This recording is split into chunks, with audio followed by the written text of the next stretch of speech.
Namaskaram. This is a public, heartfelt request to our Honorable Chief Minister Revanth Reddy Garu. నాకు 2 days క్రితం ఆ HCU గురించే తెలిసింది. కనుక్కున్నాను కొన్ని విషయాల గురించే. That's why I'm making this video. Sir, I'm requesting you as a mother. ఒక తల్లిగా మీకు రిక్వెస్ట్ చేస్తున్నాను. నేను ఎలాగైనా 44 అయిపోయాను. నేను ఎలాగైనా రేపు మాపు పోతాను. I'm old. But for my kids and all our kids, for their future, we need oxygen, we need water. Yes, development is 100% necessary. There is no doubt. We need our IT parks, we need our tall skyscrapers, we need our buildings. But ee okka 400 acres kudirte, edaina, if there is any possibility, if we can stop it, I'm begging you as a citizen of your state, of your city. Sir, edo okate try cheyandi sir. Please, if you can. Mana daggara inka chala, I think we have thousands of barren land which we can develop.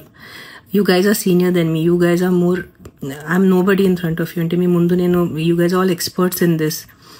But oka talliga ee roju nenu request chestunanu. Oka personal ga nenu naku dintlo idi ledu, because as I said, I'm old now. Please okkasari aalochinchukondi.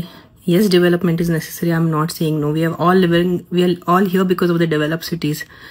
But our 400 acres kakunda, because we definitely need oxygen, we need trees, sir, we need our ecosystem around us.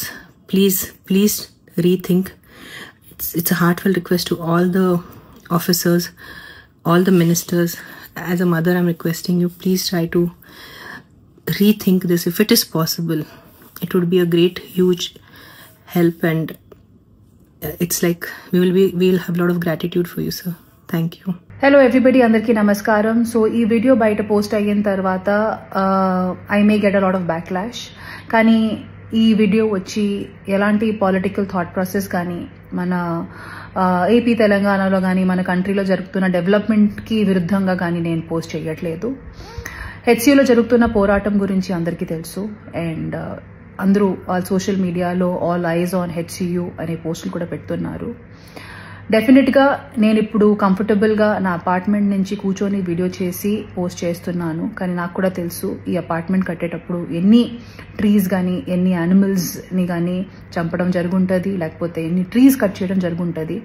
So it is very easy for me to sit and make this video and talk about what is right and what is wrong. But as a lay man, ఇప్పుడు జరుగుతున్న issue ఎందుకు జరుగుతుంది, లీగల్గా దాని aspect ఏముంది, నాకు అంతగా దాని మీద అవగాహన లేదు. కాబట్టి యాజ్ అ కామన్ మ్యాన్, నిన్న రాత్రి జరిగిన డెవలప్మెంట్ వీడియో చూసిన తర్వాత, after listening to all the cries of those birds, and ఆ బర్డ్స్ అండ్ పీకాక్సే కాకుండా they are many more deers and other species which I have been habitating there.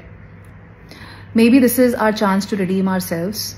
Peak summers are coming in, and ఇలాంటి ఒక సందర్భంలో ఆ పక్షుల్ని, ఆ పశువుల్ని వారి ఇంటి నుంచి బయట తరిమేయడం అనేది ఎంతవరకు కరెక్ట్ నాకు తెలియదు సార్. కానీ you are our only power and you are our only option to rehabilitate those animals.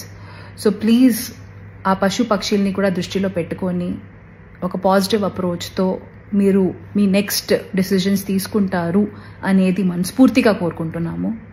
Once again, thank you so much, and I hope many voices join, and ఏదో రకంగా ఈ విషయం, ఈ మ్యాటర్ మా గవర్నమెంట్కి తెలుస్తుంది, అండ్ తెలిసి వాళ్ళు ఈ పక్షుల్ని కూడా వాళ్ళ దృష్టిలో పెట్టుకొని వాటిని రీహాబిలిటేట్ చేసి అప్పుడు వాళ్ళు నెక్స్ట్ మూవ్ చేస్తారు అనేది కోరుకుంటున్నాము. Once again, thank you so much, and let's hope for the best.